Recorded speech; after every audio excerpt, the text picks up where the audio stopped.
हम शुरुआत करते हैं गोरख पांडे की कुछ पंक्तियों के साथ। राजा बोला रात है, रानी बोली रात है, मंत्री बोला रात है, संतरी बोला रात है, लेकिन ये सुबह सुबह की बात है।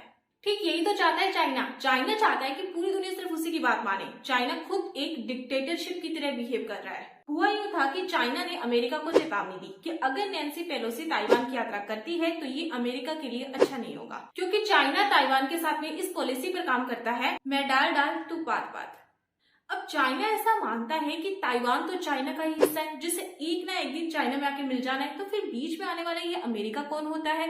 इससे पहले भी जब अप्रैल महीने में अमेरिका के 6 सांसदों ने ताइवान का दौरा किया था, तब भी चाइना अमेरिका से खासा नाराज हुआ था। चाइना ने अमेरिका को अलग अलग तरह से चेतावनी भी दी थी। चीनी विदेश मंत्रालय के प्रवक्ता झाओ लीजिए ने कहा कि अगर पेलोसी ताइवान गई तो उनका देश कड़े कदम उठाएगा, जिसका जिम्मेदार अमेरिका होगा। चीन के रक्षा मंत्रालय ने कहा सैन्य प्रतिक्रिया भी हो सकती है, चीनी सेना हाथ पर हाथ रखकर नहीं बैठेगी। वही बाइडेन को लगा कि ताइवान को लेकर विवाद ज्यादा न बढ़ जाए, इसलिए बाइडेन ने शी जिनपिंग से बात की और बाइडेन ने कहा कि हम वन चाइना पॉलिसी का सम्मान करते हैं। चाइना ने बताया कि दोनों नेताओं के बीच में बातचीत की पहल अमेरिका ने की थी और चाइना ने अमेरिका को वार्निंग भी दी। जो लोग आग से खेलते हैं वो एक दिन तबाह हो जाते हैं। हमें उम्मीद है कि अमेरिका को इसकी जानकारी होगी। चीन की दी जा रही लगातार धमकियों के बाद में ऐसा लग रहा था कि नैन्सी पेलोसी ताइवान नहीं जाएगी, लेकिन ऐसा होता नहीं है। दरअसल अमेरिका से रवाना होने से पहले उनका मलेशिया, दक्षिण कोरिया, सिंगापुर और जापान जाने का प्लान था, लेकिन इसमें ताइवान का नाम नहीं था। नैन्सी पेलोसी अपने एशिया दौरे में सबसे पहले सिंगापुर गई थी और ताइवान के लिए रवाना हुई। उन्हें अप्रैल में ताइवान जाना था, लेकिन उन्हें कोविड हो गया था, जिस वजह से ये दौरा स्थगित हो गया था। अब ताइवान के लिए नैन्सी पेलोसी का आना बहुत मायने रखता है, क्योंकि अगर पेलोसी नहीं आती तो ताइवान को लगता है कि वो अमेरिका पे ट्रस्ट करे या ना करे, क्योंकि अगर अमेरिका पीछे हटता है तो फिर ताइवान के पास में कोई ऑप्शन नहीं रह जाता। नैन्सी पेलोसी ने ताइवान की राष्ट्रपति साई इंगवेन से मुलाकात की।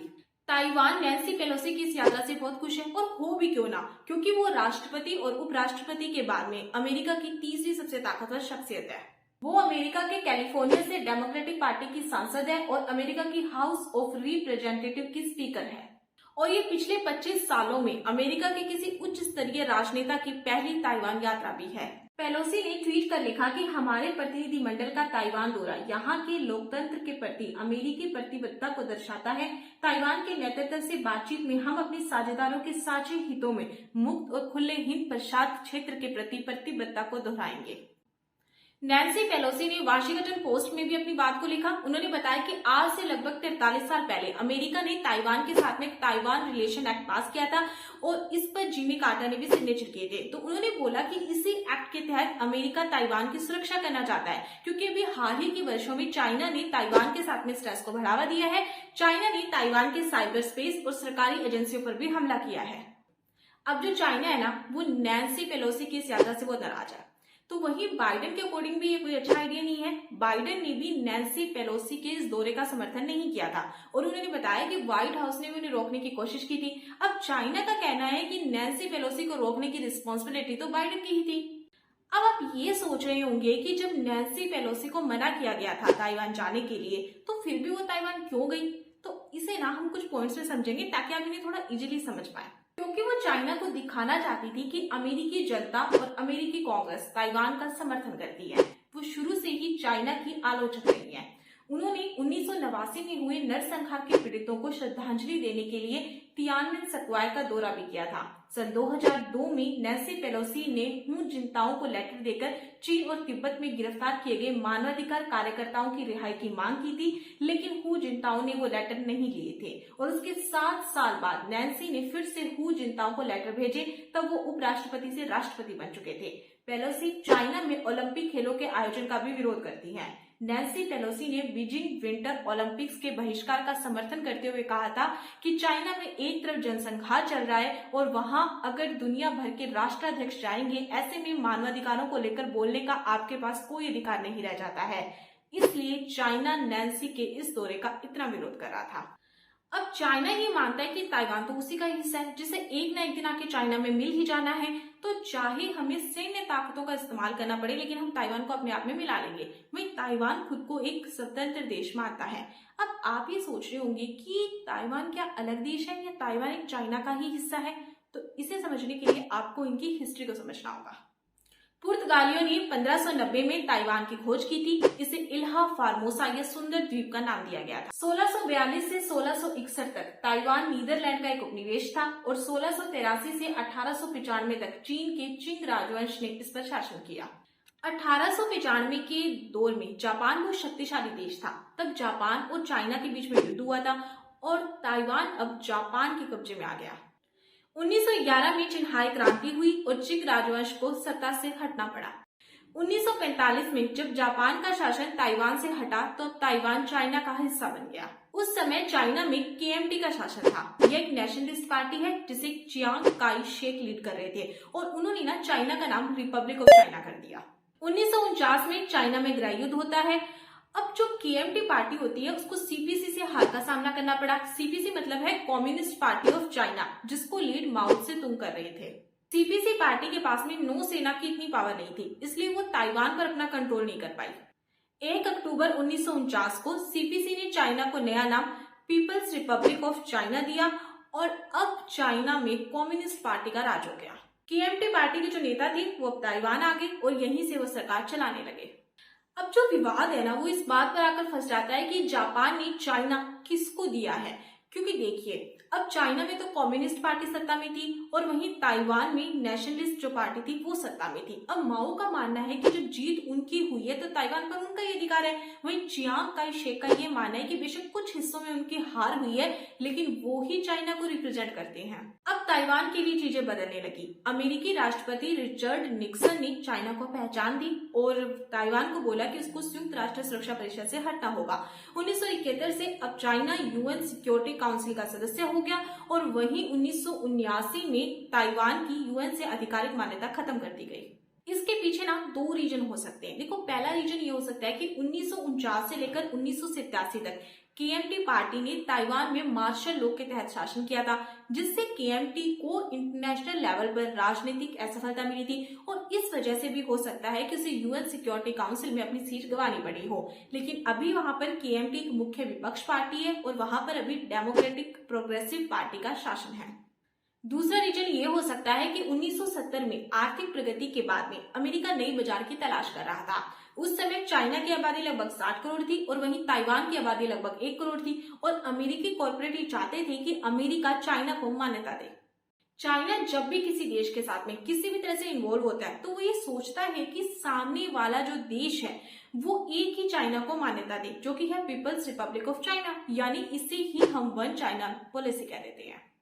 1979 में ताइवान और अमेरिका रिलेशन एक्ट पास किया गया और इस एक्ट के थ्रू ही अमेरिका जो है वो ताइवान को हथियार बेचता है और इस कानून के अकॉर्डिंग अमेरिका ताइवान की आत्मरक्षा में उसकी हेल्प करेगा। 1980 के दशक में चाइना और ताइवान के रिश्ते बेहतर होना शुरू हो गए थे। साल 2000 में चैन शुआई बियोन ताइवान के नए राष्ट्रपति बने और उन्होंने ओपनली ताइवान की स्वतंत्रता का समर्थन किया।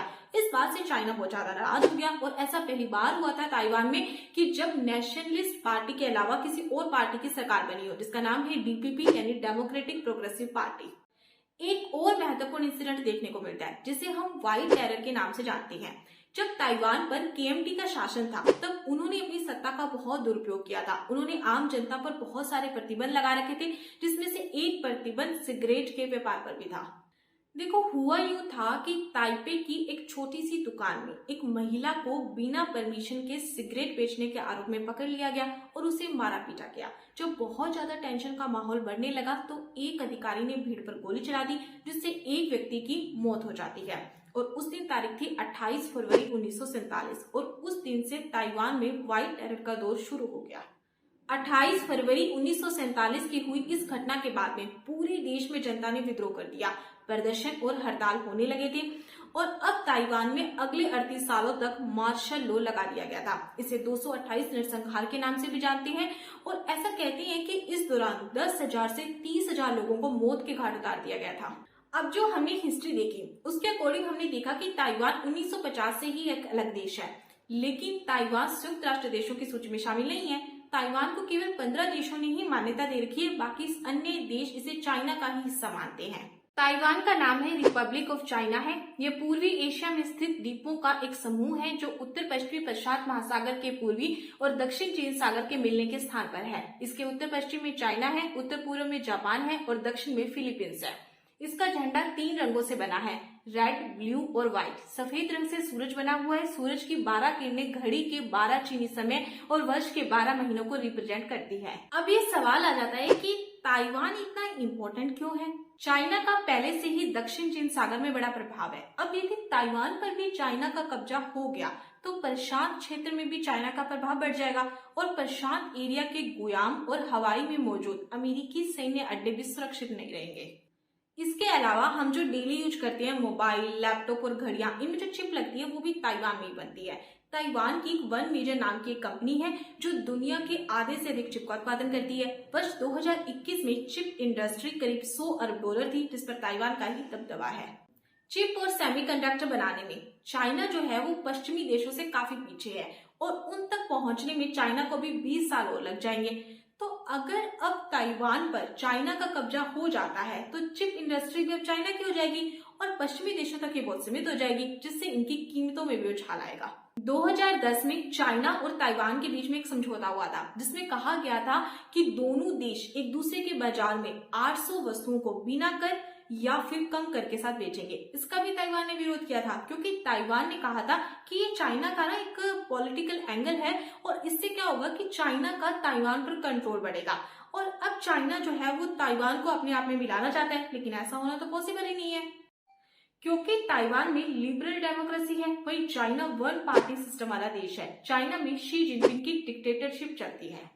अभी जो चाइना और ताइवान के बीच में टेंशन चल रही है, इससे आप चाइना वर्सेस ताइवान ना कह कि शी जिनपिंग वर्सेस ताइवान कहना तो ये ज्यादा सही होगा, क्योंकि अभी ना चाइना में अगस्त से लेकर सितंबर अक्टूबर तक पार्टी का राष्ट्रीय सम्मेलन होना है जिसमें शी जिनपिंग को अगले 5 साल के लिए अनुमोदित किया जाना है। इस समय चाइना के आर्थिक हालात बहुत खराब है और इसलिए शी जिनपिंग जो है ना कमजोर नहीं दिखना चाहते हैं, इसलिए वो राष्ट्रवाद का सहारा ले रहे हैं और ताइवान की तरफ जा रहे हैं। शी जिनपिंग ये चाहते हैं कि ताइवान पर चाइना का पूरी तरह से कंट्रोल हो जाए और इसके लिए उनका देश उन्हें हमेशा याद रखेगा।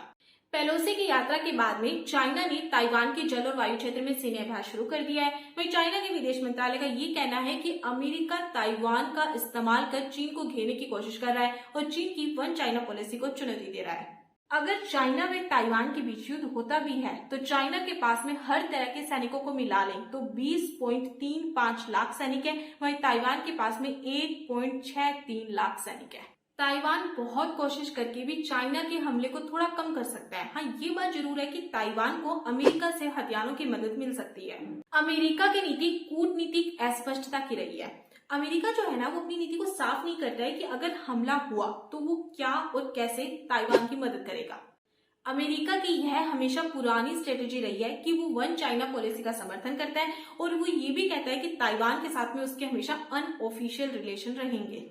पूर्व राष्ट्रपति ट्रंप ने वॉल स्ट्रीट जर्नल के साथ में इंटरव्यू में कहा था कि वो हर मुद्दे पर बातचीत करने के लिए तैयार हैं, जिसमें वन चाइना पॉलिसी भी शामिल है। इसके बाद में चाइना ने वार्निंग दी कि वो ताइवान के मुद्दे पर आग से खेल रहे हैं। ट्रंप के बाद में बाइडेन ने भी पिछले साल अक्टूबर में कहा था कि अगर चाइना ताइवान पर हमला करता है तो अमेरिका ताइवान का बचाव करेगा। अमेरिका और चाइना के बीच में टेंशन केवल ताइवान को लेकर नहीं है बल्कि अन्य इशू भी हैं। ट्रेड वॉर, दोनों देशों ने एक दूसरे के ऊपर आर्थिक प्रतिबंध लगा रखे हैं।